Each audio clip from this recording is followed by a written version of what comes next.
right now. Pittsburgh's best sports show is about to begin. Call us or tweet us. We got things to talk about on the Ireland Contracting Nightly Sports Call.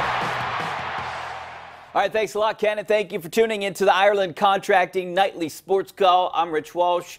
I'll be joined by Paul Zeise in just a matter of moments. You can give us a call tonight, 412-575-2600. Big night of high school football. We'll have all the highlights coming up tonight at 11 o'clock on KDKA-TV News, plus all the scores. But right now, we're going to be talking a little bit about the Steelers and also Pitt Notre Dame tomorrow afternoon in South Bend. And since we have Paul right here, you're headed up early in the morning tomorrow. I'm going to be at that game.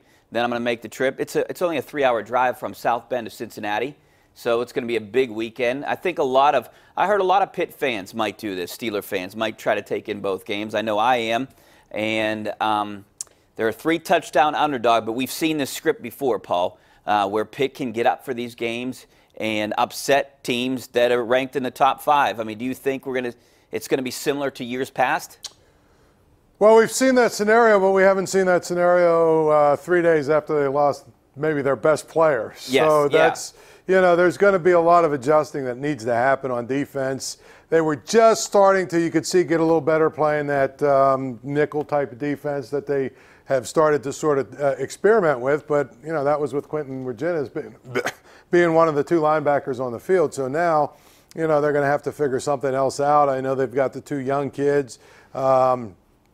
Chase Pine and Elias Reynolds, but they're not quitting. They could be in a year or 2, but Quentin, obviously was a big part of their defense, and they were, like I said, just starting to get better playing that nickel and, doing some things to match up with those spread offenses. So it should be interesting to see how that all unwinds. That being said, if you look at Pitt, traditionally they've played well in South Bend. They haven't won it all the time, but they've played well there. I think, 9 out of 11 games against Notre Dame has been decided by single digits. So yeah, I mean, if you look at what they've done out there, they've won some games out there. You remember the Pat Bostic game where they they had the what did he do, 3 or 4 straight fade patterns that Jonathan Baldwin. They won that game. The Tyler Pelko, the famous Tyler Pelko game. I was going to bring that one up. I think there was one in the in the Wani era, a little later in the Wannstedt era.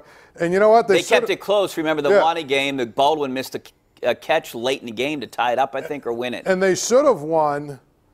They should have won. I think their last trip out there was the phantom pass interference call on K1 Williams, if you remember. They should have won that game. I mean, so they've played well out there, but boy, it's tough to replace a guy like Quentin Virginis. If you had like next week's a bye week, if it would have happened next week, early next week, and you have a week and a half of practice and rearrange some stuff, it's a little bit easier. But you really only had 1 practice without him, so it's going to be a challenge, I think, for Pitt. Speaking of Virginis, is there a chance he could get a medical red shirt? No, he played 6 games, and so that's the problem. If he'd have played maybe 4 games, obviously he would have been able to try and get one because last year was a season-long injury. Yes, yeah. But the fact that he played 6, it's going to be really difficult for him. And frankly, with his injury sort of history now, I think if he wants to play in the NFL, he should take a shot at it. I know ACL is an 8-month injury or whatever, but I don't know if you want to play another season and risk getting another injury unless you're getting paid for it. So. Well, this ultimately hurts his draft. Of course. I mean, draft-wise, it's going to be a problem. But someone will sign him as an undrafted free agent. And frankly, if he works out and he's healthy and he does, look at what's the kid's name for the Steelers that everyone loves. Everyone wants him to play, the inside linebacker. Matthew Thomas. Yeah. He was undrafted. Yes. I mean, guys make the team all the time that were undrafted, especially a guy like him.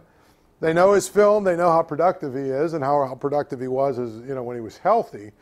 You sign a guy like him, maybe he's a practice squad guy next year, and then, who knows? Oh, the Steelers have a big game coming up. We'll get to that in a second after the break. But now, our Thermo twin Whippy will watch a lot of big games tonight.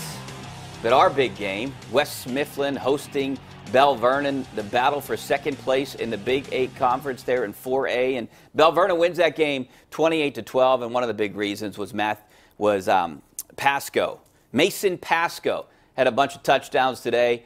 He took over for an injured Jared Hartman. Jared Hartman, the quarterback of Bell Vernon, was hurt. He was carted off, but he gave a thumbs up, and it looks like he was okay in that game. Backup quarterback comes in. Mason Pasco is the running back, and he really took over for that offense. That offense has averaged 50 points a game since losing to Thomas Jefferson. They seem to be on a roll, Paul. That's a tough team there in 4A, but I don't think anyone beats Thomas Jefferson in 4A. Yeah, it's tough. I mean, you know, one of the things that we've seen with the 6 classifications, it's a little bit watered down now. You look at all these classes, especially the bigger classifications, they're so top heavy. You know, the 6A is basically Pine, Richland, and North Allegheny. Yeah. And, you know what I mean? 5A, Ben you know, Hills, is 5A is actually pretty deep. Yeah. Like 4A is Thomas Jefferson. Bad. You know what I'm saying? Yeah. And so I think we've seen that the 6 classifications, if you don't have enough schools to make it work, what you end up with, and you look every single Friday I sit here, you know, we put the scores, when we start scrolling the scores, I'm amazed at the number of blowouts. Yep, I know. And it's just like most of them, and that's because there's not that many good teams, you know, because they're all spread out. All right, we got to take a break. Back with some of your phone calls, also some Steelers talk. 412-575-2600 on the Bordas & Bordas hotline. Back in a couple minutes here on the Ireland Contracting Nightly Sports Call.